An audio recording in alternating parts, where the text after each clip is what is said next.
O SoundForge tem ferramentas interessantes na edição de loops. Loop é uma parte do arquivo ou arquivo total tocado repetidamente para transformar-se numa coisa maior. Vou entender um pouquinho então o que seria um envelope sonoro. O envelope sonoro, essa região aqui determinada, é dividida em 4 pedaços. O ataque, que seria a entrada, o decay, que seria a permanência, o sustain, que seria a sustentação da nota, e o release, que seria o tempo total dessa nota. Geralmente a parte de sustain, a sustentação, é transformada em loop para aumentar a duração do som. Porém, às vezes é necessário criar um segundo loop mais à frente do arquivo, pois isso permite criar sons mais complexos, como, por exemplo, um acorde de um piano com o pedal de sustentação pressionado. Ok? Bom, eu vou selecionar aqui essa primeira parte desse arquivo. Vamos ouvir esse arquivo. Vou selecionar aqui esse primeiro bumbo e vou aqui em Special, Insert Loop, Sample Loop, ou L no teclado. Insert Sample Loop. Dentro aqui de Sample Loop eu vou ter várias opções. One Shot, que é uma tomada só, Sustaining e Sustaining com Release. Bom, eu quero primeiro um Sustaining e em Loop Count, que é quantas vezes isso vai se repetir. Vou deixar esse valor de 5, que já estava aqui. Ok. Na hora que eu faço isso, o que acontece? Apareceu um segundo play aqui. É para justamente tocar as regiões, tocar usando o sistema de funcionamento de loops do SoundForge. Quer dizer, eu coloquei 5 vezes. O que vai acontecer? Ele vai tocar 5 vezes essa primeira região, depois ele vai tocar o resto do arquivo. Vamos ver.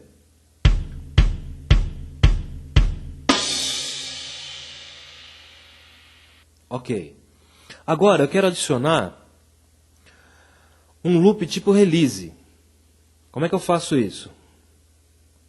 Na mesma região selecionada, clicar aqui, lado direito do mouse, em Edit, em cima desse marcador. Sustaining com Release. E eu quero também 5 vezes. Para revelar esse marcador, eu vou puxar ele aqui. O que aconteceu agora? Eu tenho aqui 2 loops dentro desse pedaço de arquivo. Eu tenho 5 repetições do tipo release, 5 repetições do tipo sustain, depois ele vai tocar. Vamos ver.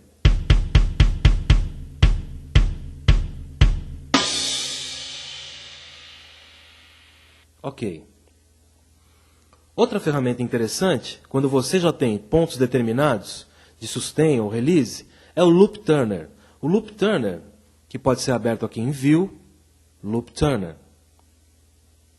Loop Turner, o que ele vai fazer? Ele vai definir exatamente os pontos de início desse loop, início e final. E isso você pode definir graficamente. De repente você está usando um loop e em cada repetição vem um clique, um pleque, um som desagradável. Por que está acontecendo isso? Porque na hora que o loop começa, ou ele termina, ele deve estar com alguma faixa de onda acima do ponto zero, que é esse ponto central. Para você fazer um loop perfeito, sem esses arquivos, esses ruídos no final, você tem que posicionar ou fazer loops que se iniciem nesse ponto. Você pode conseguir isso fazer com um fade out e um fade in. Mas de repente com esses recursos você pode cortar alguma coisa do loop. Tá? Bom, eu tenho as seguintes opções aqui dentro do Loop Turner. A primeira é o loop selecionado. A segunda é um play pré-loop. No caso, eu não tenho alguma coisa antes aqui. Eu só tenho ele e depois. Então ele não vai conseguir tocar nada. Play loop é o loop que eu selecionei.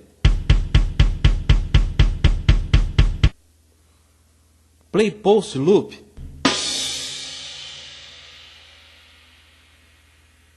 é o loop depois dele. Ok? Ele está tomando como referência o loop tipo release que eu fiz. Não o sustaining, para usar aqui o Loop Turner. Então o que é o mais interessante aqui? O mais interessante é você conseguir, através desses comandos aqui embaixo, posicionar no loop turner a posição onde esse início e o final do loop vão ficar numa posição confortável e não vão criar nenhum pleque, nenhum ruído ou qualquer barulho. Como é que eu faço isso? Quero aproximar essa parte um pouco para cá. Então eu vou aqui e vou deixar mais preciso ainda esse loop.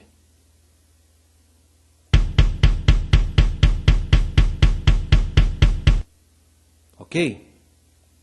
Então é dessa maneira que você pode, dentro de um arquivo de áudio, criar loops tipo sustain e release que você pode usar mais tarde em outros programas.